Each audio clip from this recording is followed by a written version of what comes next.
I would settle for second, third, whatever, if it comes to that. I've done this since I've been a kid. It's what I love. It's what I love to do. I actually started riding. My dad started me in 1969. I was 5 years old, and I had a little donut wheel mini bike. My very first race was in Mendon, Ohio, on that little donut wheel mini bike. And I had no idea what I was doing, but I ended up getting and I still have it. I have a little third place trophy I got, and that's when I pretty much started doing it from there on out.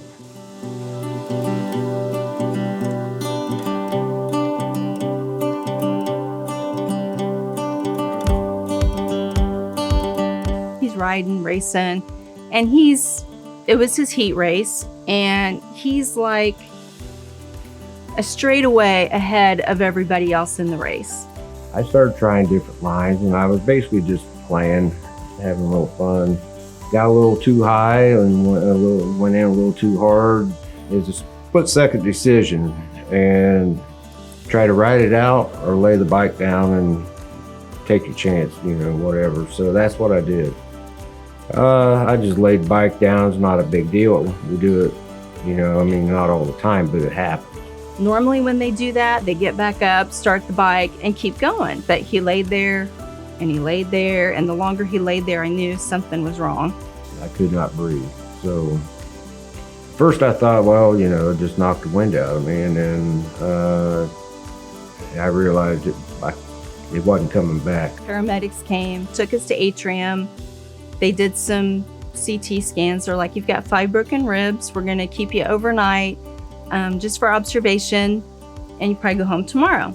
And we're like, all right, that's cool. We've had broken ribs before. Not a new thing for us.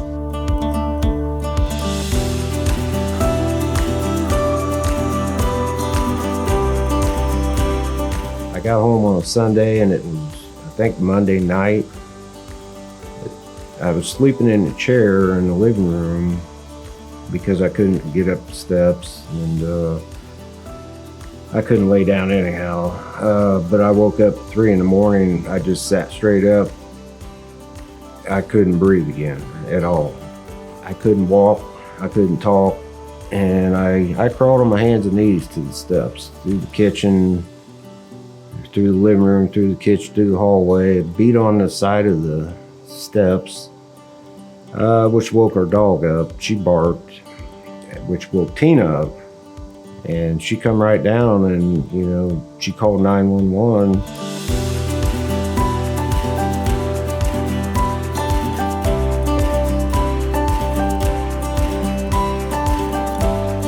Depending upon what we've seen in transport, we're actually going to call Miami Valley Hospital, call the physician, and tell them what we're seeing on the way. He was breathing rapidly, so about 30 times a minute, which is significant. That's the one piece of information we have, and we know something is wrong in Mike's body. We don't know necessarily what it is at this point. That's why we come to a trauma center. Mike developed pretty severe pulmonary complications as a result of his rib fractures. Rib fractures are very painful, and they take several months to heal. The ribs fracture commonly in a pattern, what's called the flail chest, and that's where the rib is fractured in 2 places. So if you imagine a piece of bone that's floating in the middle of space, your whole rib cage is expanding and contracting every time you breathe. But this flail segment, where the bone fragments are completely separate from the rest of the rib cage, is just floating in space, and that causes severe pain, and that little fragment can poke into the lung and cause bleeding or a collapse of the lung.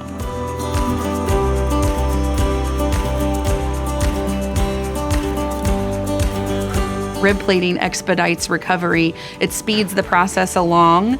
It helps with pain control and making sure they can take big, deep breaths and increase their activity maybe a little bit faster than somebody who would let them heal on their own. What we do is we make an incision overlying the area of the broken ribs, and we identify all of those areas with displacement of the ribs.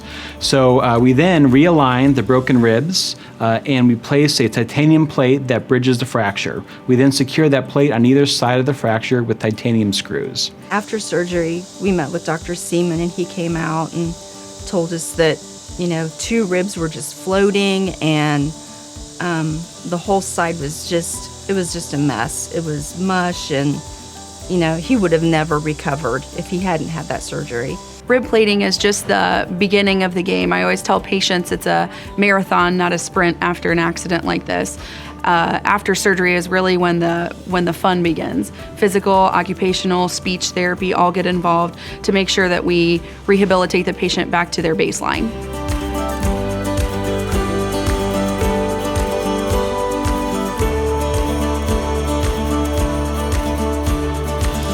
Since then, I've raced, 7 or 8 races. Going to the gym 3-4 times a week. I do a lot of mountain bike riding every week, 3 or 4 times a week. My whole goal with doing the rib fracture surgery on any patient with multiple rib fractures is to get them back doing what they love and not being limited by this chronic pain and discomfort that comes from these rib fractures. So Mike is back riding his motorcycle, doing what he loves, and if I've done that for him, then I've achieved all my goals as a surgeon. I can't even begin to say enough about Miami Valley. They were awesome. They were awesome. They truly care. And most importantly, they kept us calm. And everything was normal to them. And things that he was going through, they're like, this is normal. It's okay. And for us, that's the farthest from normal. They would go above and beyond. I mean, they were really, I just couldn't believe that, I don't know, I can't say enough about them.